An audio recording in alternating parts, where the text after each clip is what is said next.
Super star దళపతిని junior NTR match చేస్తాడా? ఇప్పుడు ఇదే ఫ్యాన్స్లో ఉన్న సందేహం. సూపర్ స్టార్ జైలర్ సినిమా సూపర్ హిట్ అయింది. ఆయన సోలోగా వచ్చిన సినిమా అనమాట. పాన్ ఇండియా రిలీజ్ అయ్యి 633 కోట్లు కలెక్షన్ చేసింది.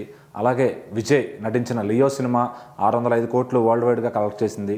సో సోలోగా వచ్చి అంటే వేరే పెద్ద పెద్ద డైరెక్టర్లు కానీ పెద్ద పెద్ద భారీ హంగులు లేకుండా వచ్చి సోలోగా వచ్చిన సినిమాతో 600 కోట్లు దాటిన హీరోలు ఇద్దరే ఉన్నారు. అది రజనీకాంత్ గారు, విజయ్ గారు. సో మిగిలినవన్నీ కూడా దానికి డైరెక్టర్ అలా కొన్ని మల్టీ స్టార్ ఏదో రూపంలో అలా 600 కోట్లు దాటిన వాళ్ళు ఉన్నారు. అలాగే ప్రభాస్ గారు మాత్రమే పాన్ ఇండియా సినిమాలు చేసి 800 కోట్ల పైన కలెక్షన్ చేశారనమాట. సో దానికి వేరే స్కేల్ ఉంది. సో ఏ స్కేలు లేకుండా ఓన్లీ హీరో మీద ఆడిన సినిమాలు మటుకి 600 కోట్లు దాటించిన హీరోలు రజనీకాంత్, విజయ్ మాత్రమే ఉన్నారు. సో ఇప్పుడు ఆ కోవలోకే దేవరా సినిమా వస్తుంది.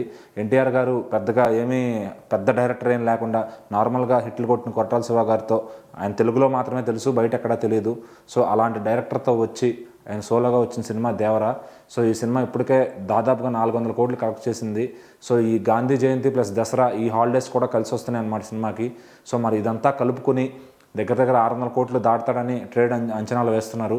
సో అది కానీ దాటితే తెలుగు నుంచి ఫస్ట్ హీరో అవుతాడనమాట. 600 కోట్లు దాటి ఇండియాలో వీళ్ళ తర్వాత 3వ హీరో అవుతాడు ఎన్టీఆర్ గారు.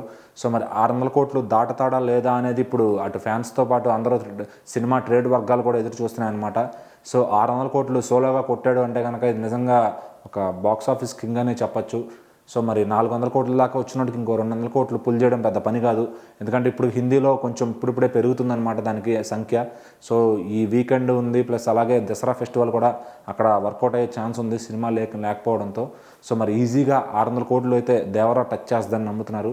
సో మరి దేవరా ఆ జైలర్ని, ఆ లియోని దాటి ఇంకా ముందుకెళ్తుందా, ఆ సర్కిల్లో ఉంటాడా, మరి ఈ ఫీట్ని టచ్ చేసే నెక్స్ట్ హీరో ఎవరు చూడాల్సింది.